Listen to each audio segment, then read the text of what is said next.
We were driving by a farmer one day, and this is in like the throes of trying to figure out post-indie life, and I looked over and I saw this guy driving a tractor along this like dirt road below us. And in full sincerity, I looked at her and I was like, would I like that? Like, maybe that's my next chapter. Maybe I just go like be a farmer. And she's like, you don't even mow our lawn. What are you talking about? Like, that's how bad it got. Like, that's how lost I was. I was like, oh, I can't do indie. Okay, well, maybe I'll go be a farmer. Felt like a failure because I'd never tried to raise a fund and not been successful doing that. I'd never heard no so much. It was a pretty charmed career up to that point. You know, I achieved a lot of what I set out to achieve pretty early in my career. OATV had been getting easier and easier to do.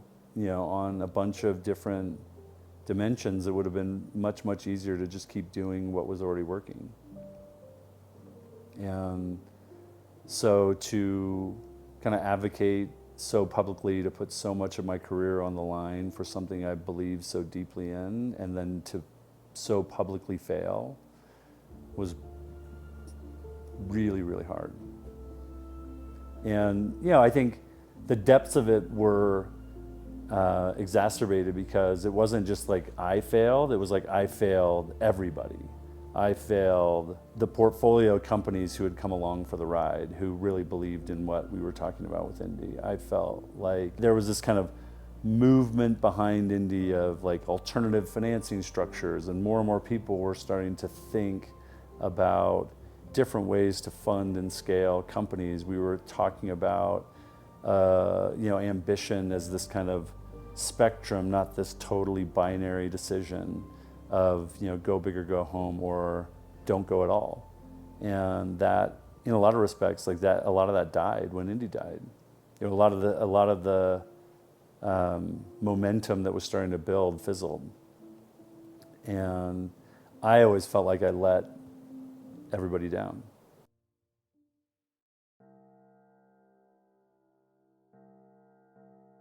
Probably in 2012, 2013, can't remember the specific company, but I remember the specific feeling, which was I specifically and seed generally had become feeder funds for bigger funds.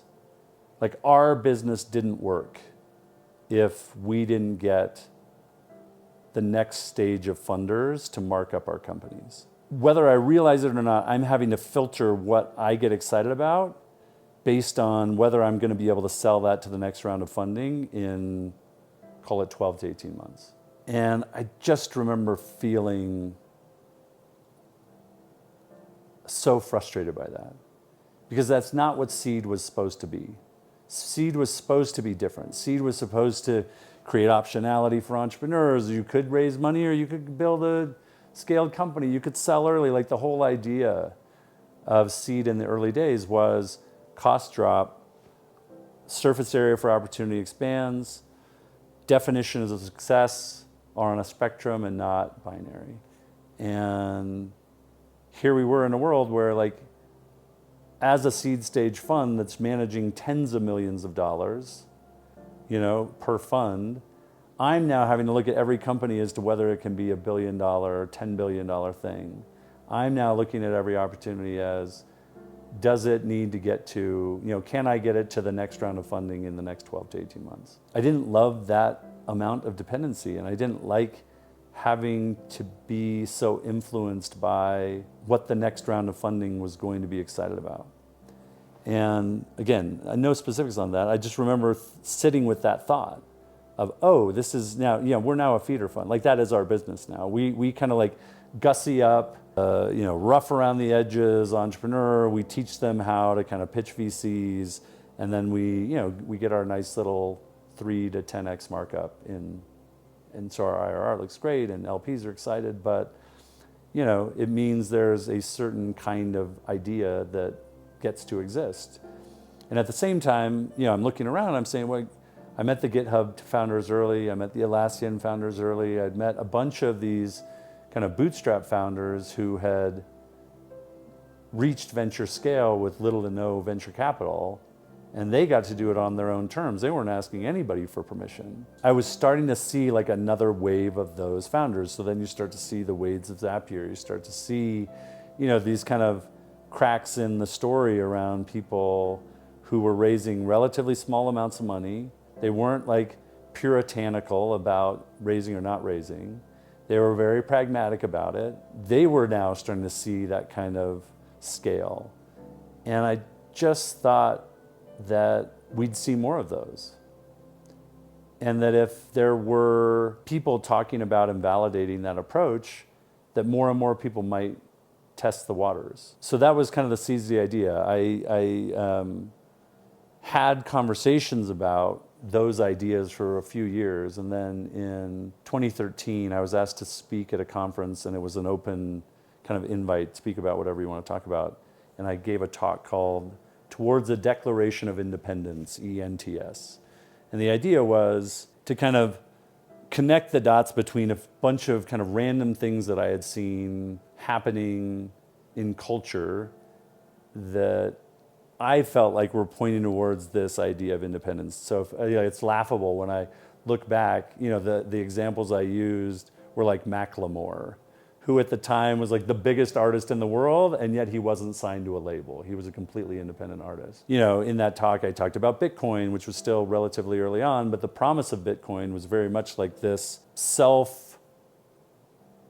sovereign currency for all these different emergent nation states, that you could literally kind of create your own currencies that stood independent of institutions. And so, I think I kind of leaned on this kind of bias against institutions and that idea that like someone's coming to save us, and in reality like we have to save ourselves. And I think we were starting to see kind of an emergent behavior that I thought was really interesting. And so those were kind of the seeds of the idea. And I remember talking to a friend. This is probably the fifth time I told him, kind of walked him through this idea. And the rough idea was like, what if you could get the benefits of an investor, but you got to keep the foundation of like really scrappy, bootstrappy ethos around your business? Like, would that even be possible? And so we'd gone the rounds on this a bunch of times, and finally they sat me down. They're like, look, either do it or don't. I don't care if you do it or don't. I'm just tired of hearing about you talk about it. And so just do something to prove or disprove it. And so that was kind of the kick in the pants I needed to say, okay, I like raised the stakes so high on this. I thought, okay, how do I lower the stakes?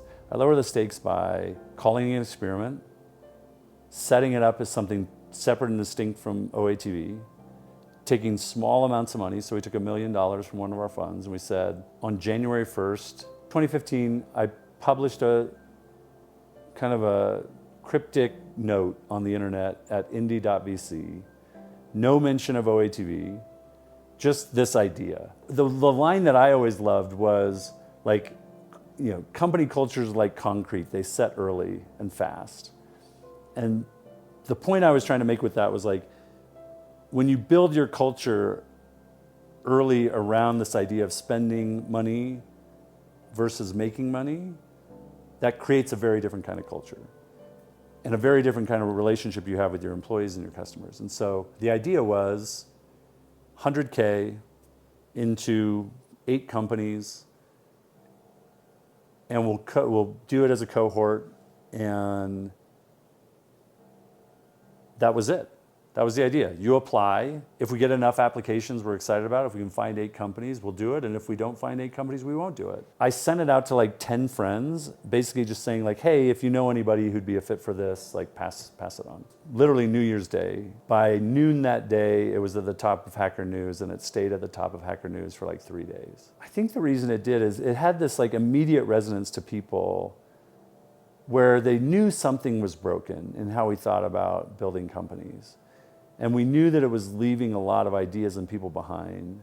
It just took off like wildfire. We had tons of applications. We had tons of buzz. I remember someone wrote an article, I think VentureBeat or TechCrunch wrote an article within like 12 hours of it hitting Hacker News. But I remember the article really bothered me because the way the article was written was basically like, We've needed a funding mechanism for lifestyle businesses for a long time, and we finally have one. All of you like low ambition, lifestyle types of businesses, this is for you. Now, why they aren't doing it as a nonprofit, we don't know, but this is going to be fun to watch. And it was so eye-opening to me that when you break from the standard narrative of Silicon Valley and this kind of factory setting of our relationship to venture capital, people immediately assume less ambition, less upside, less openness to like exiting. It was just fascinating to me to watch all of these biases just immediately surface. Even though we said none of that, we've never said any of that. And yet people projected that onto us within the first 12 hours, probably within the first time they read it. To me, that was fascinating. But that's where it started. We ended up funding 8 companies in that first cohort. I want to say 6 of those 8, what are we now? 9 years in? Is that right? 9 years in? 6 of those 8 are still very real businesses. You know, I know one is approaching 100 million in revenue, several into the tens of millions of revenue. And that's kind of how things got kicked off. And I think what was interesting to me in particular was the kind of story of indie and the brand of indie probably outgrew the brand of OATV within like 6 months. Like it was just such a different take and a different story that people really latched onto in a way that like the OATV story had been diffused a bit just as Seed grew. You know, it had kind of less differentiation maybe, but this one kind of had immediate resonance, and I feel like it still does today. I still think, you know, I think that's part of the stewardship aspect of these indie ideas is they mean a lot to a lot of people, even beyond me. I don't take that for granted.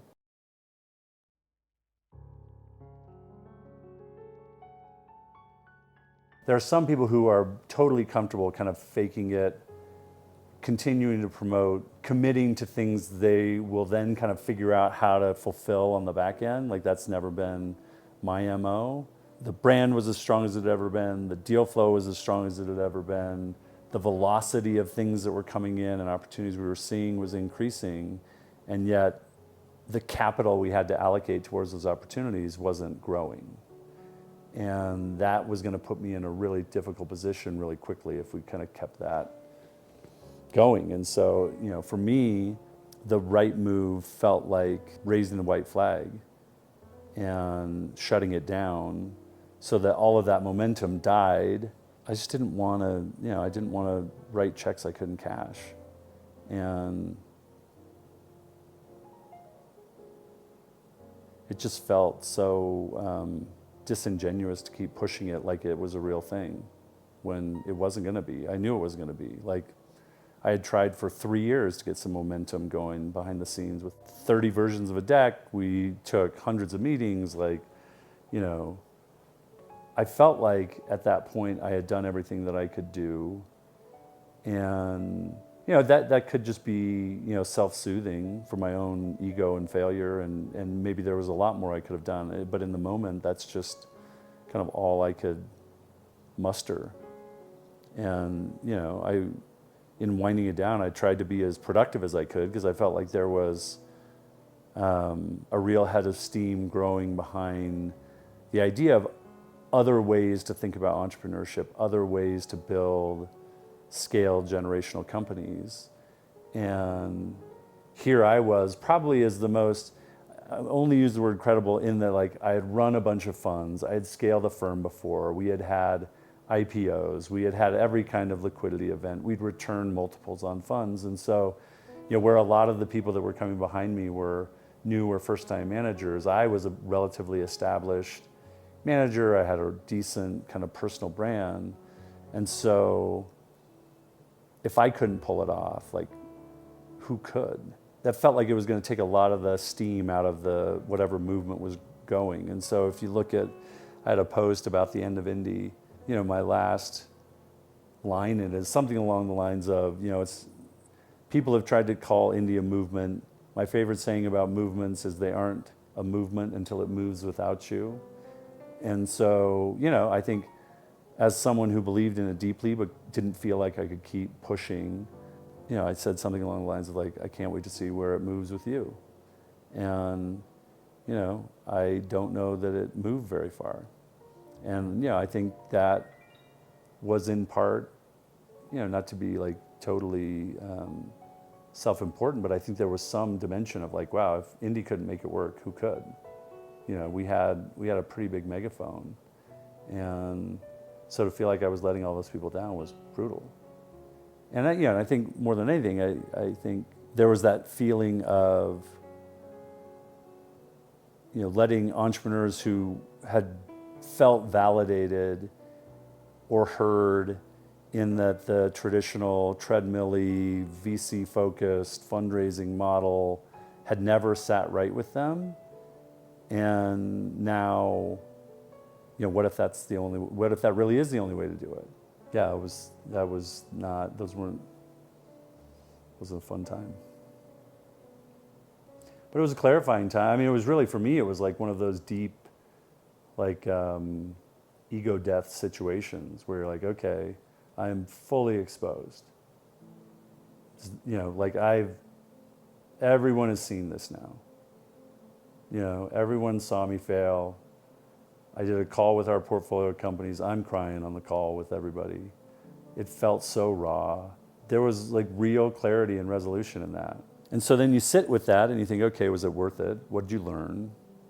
We tried a lot of things with Indy the first time around. We tried new structures. We tried application processes. We tried different ways to source deal flow through networks. We tried cohorts.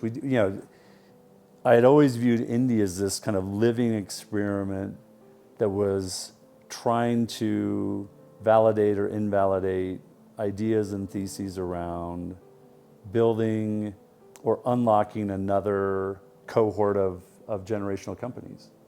We've been stuck in the venture model at 10 to 15 companies a year for as long as I've been around. And so part of the idea was like, here's these kind of quasi-bootstrappy independent types of businesses like the Atlassians, the GitHubs, the Microsofts, the Googles, the Zapiers, the Vantas, this cohort of companies that were achieving venture scale with very little venture capital. And I just,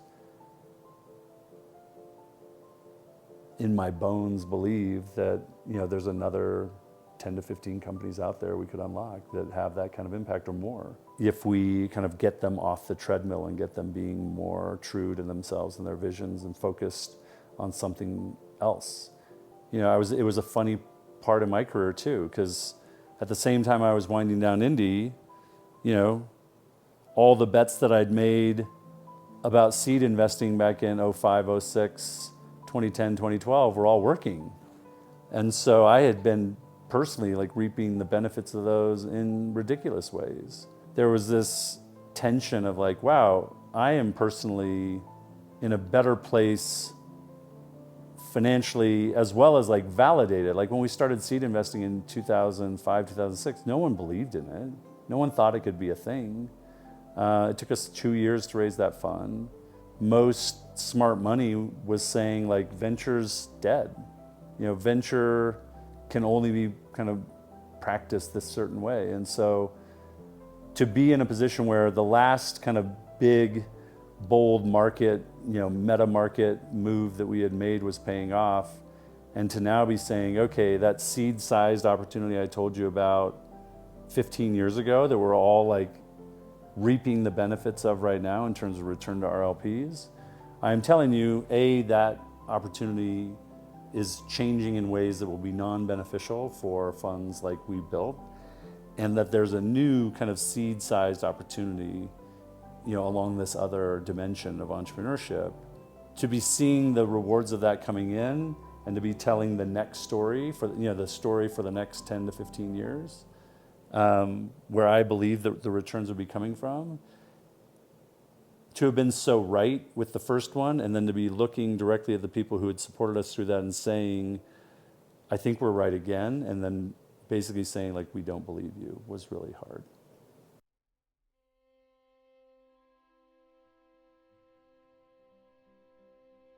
that's what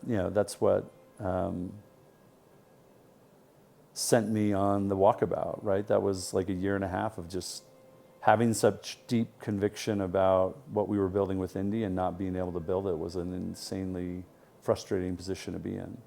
Because I felt, especially with Indie, I felt like it was such a, it is a seed-sized opportunity. Like I felt like it was that big. And so to have to shrink and to even walk away from it was, it just felt so terrible. And I think there was also that part of my ego where I was like, oh, well, if you're not going to let me do it at the scale I want to do it at, then I just won't do it at all. And so, kind of taking your ball and going home was a bit of that move too, where, people were, they kept telling me over and over again, like, all you need, for people to really value what it is you're saying and doing with Indie, all you need is a good recession. And then the recession came, and Indie was gone. In a very real sense, it was gone. It was one of those where I had felt so strongly about it that I almost had to completely take it out of my psyche for a year plus of like, okay, I can't do that. What can I go do? And the other weird dimension that I've never had in my career before was, do I want to do anything? For me and my family, like that was a very real option to just sail off in the sunset. All my partners did; they all retired. I just didn't feel like I could do that, but I just didn't know where to channel that energy. Kind of jokingly ate my feelings through angel investing for a while. Looked at a lot of other opportunities, kind of in venture, as to kind of whether one of those might be a fit. Had that kind of gnawing feeling the whole time, like, what you wanted. I knew what I wanted to do. I just didn't know how to give myself permission to do it. My wife came into my office and she looked at me and she's like, "What are you doing?" This is like a year and a half post Indie. She's like, "I see you in here every day. I know you work hard, but you're just like staring at your computer. Like you're not happy. You're not enjoying what you're doing. I know you've looked at joining other firms. I know you've thought about, going and buying a farm and being a rancher. So I don't know. Like, you're miserable. Like, what's going on?" And I remember saying, "I know what I want to do and I can't do it." And I didn't know how to make sense of that.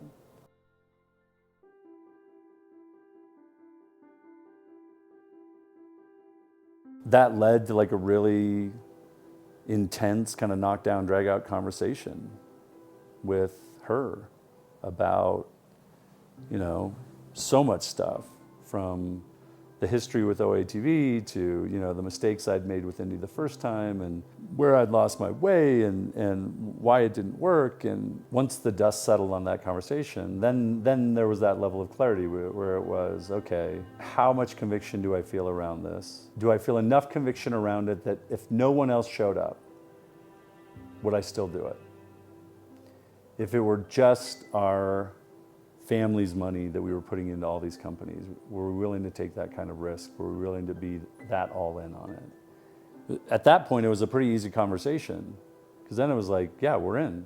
Like, this is the thing you can't not do. You feel this level of conviction. Now the market actually looks like the one you said was coming. Like, maybe we should get back on board with this. So then, I kind of reached out to some of the LPs of our last fund. They were excited. There were a few of them that had actually really liked the Indie story. And so they got on board pretty quickly. Those few little early wins with those LPs really gave me a boost to be able to push harder, and we ended up wrapping up the fund within a year. It was funny. I mean, there were definitely like moments where it was incredibly hard. I think having lived through all of that uncertainty and disappointment, to be doing it again, like that, there was so much energy that just gave me, period, that like the no's bounced off me in ways they never did before. They didn't cut as deep. The yeses were so much sweeter. And then when it started to look like it was all coming together, that's when I was like, oh, okay. I then had like a degree of confidence where I knew we'd hit a number that I could actually start kind of building out the pieces that I felt like we needed to execute the vision I have in my head for what indie can be.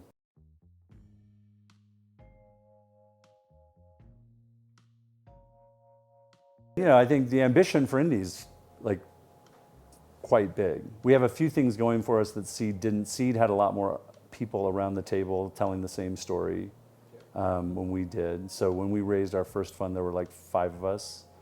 And then they became 50, and then there became 500, and now there's 5,000, and there's like so much.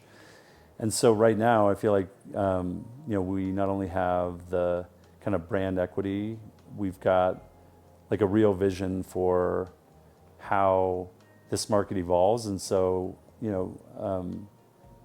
part of the value of having that vision is like we're going to make moves that feel counterintuitive to others, but I feel like will ultimately be correct. And so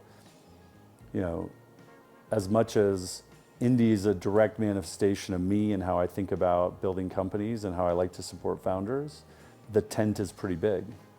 And the opportunity to build out a platform here that supports this kind of next era of entrepreneurship, I think like that feels big and important. And I am hell-bent on not screwing it up. Having been through the roller coaster of indie, I think I have a much deeper empathy, one, for the journey of an entrepreneur, and two, kind of a clarifying filter around the people we fund of like how much conviction they've got to have around what it is they're doing. Because I think we live in a world where it's very easy to get head faked by pedigrees and by the patterns we match against. And, entrepreneurs are so well versed in the lingua franca of venture. They know how to speak the language, they know how to hack the algorithm. But there's something about, having lived through the experience of now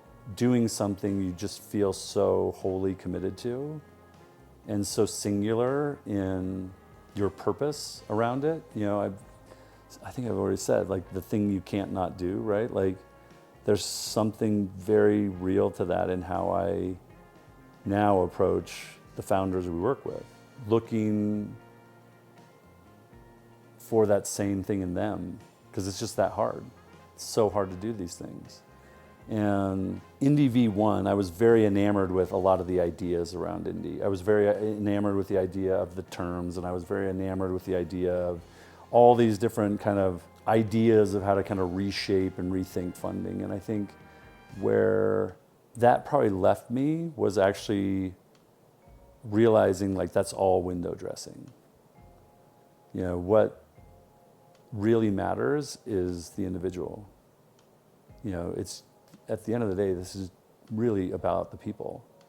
And I think even before, I think we used to talk about Indie as like, what are the honeypots we can set to attract Tom Preston Warners of the world, or the Christinas of Vanta, and the Wades of Zapier.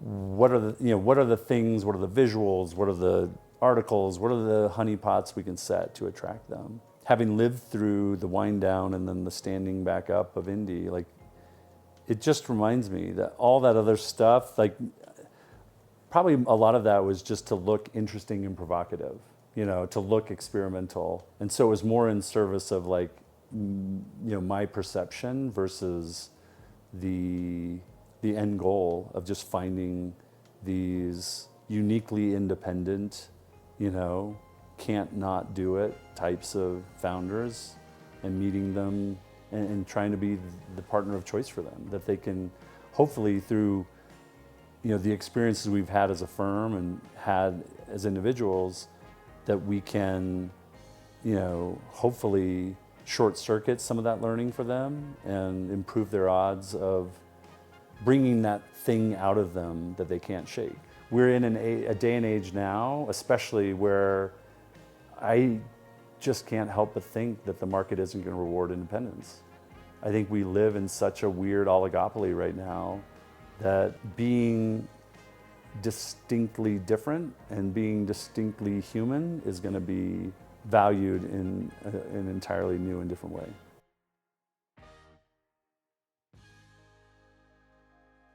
This is going to be a nightmare to edit, by the way, but Come on, you say that every time. I don't know. I mean, ideally, we get this down to like 2 minutes.